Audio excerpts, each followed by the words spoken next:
মান নির্ণয় সংক্রান্ত যে ম্যাথগুলো পরীক্ষাতে আসে সেগুলো আমাদের খুব সুন্দর করে পারতে হবে। উপরের ম্যাথটা আমরা সলভ করব। প্রশ্নে দেওয়া আছে a minus one by a equal root over three. So আমাদের ফাইন্ড আউট করতে হবে a square minus root over three a equal হচ্ছে মান। এখানে একটা কন্ডিশন দেওয়া আছে, সেটা হচ্ছে a নট ইকুয়াল জিরো। এই কথাটার মানে হচ্ছে a এর মান কখনো জিরো পসিবল না। সো আমরা অঙ্কটা মূলত দেওয়া আছে থেকে স্টার্ট করব। দেওয়া আছে a minus one by a equal হচ্ছে রুট ওভার থ্রি। সো আমরা এখানে লসাগু নেব। আমরা সবাই জানি a এর নিচে ওয়ান আছে, a এবং ওয়ান এর মধ্যে লসাগু যাবে a।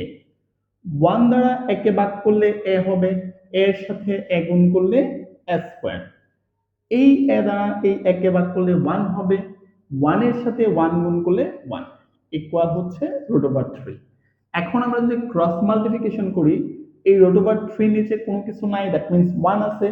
এ স্কোয়ার মাইনাস ওয়ানের সাথে ওয়ান গুণ করলে এ স্কোয়ার মাইনাস ওয়ান হবে, এবং রুট ওভার থ্রির সাথে যদি আমরা এ গুণ করি তাহলে রুট ওভার থ্রি এ।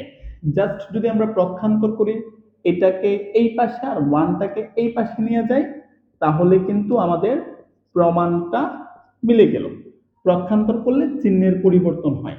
এখানে প্লাস ছিল, এই পাশে আসার পর এটা মাইনাস হয়েছে, এখানে মাইনাস ছিল, এটা প্লাস হয়ে গেছে। তো আমাদেরকে এটাই প্রমাণ করতে বলল।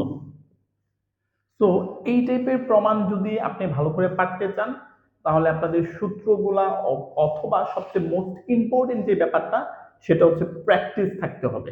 Practice make a man perfect.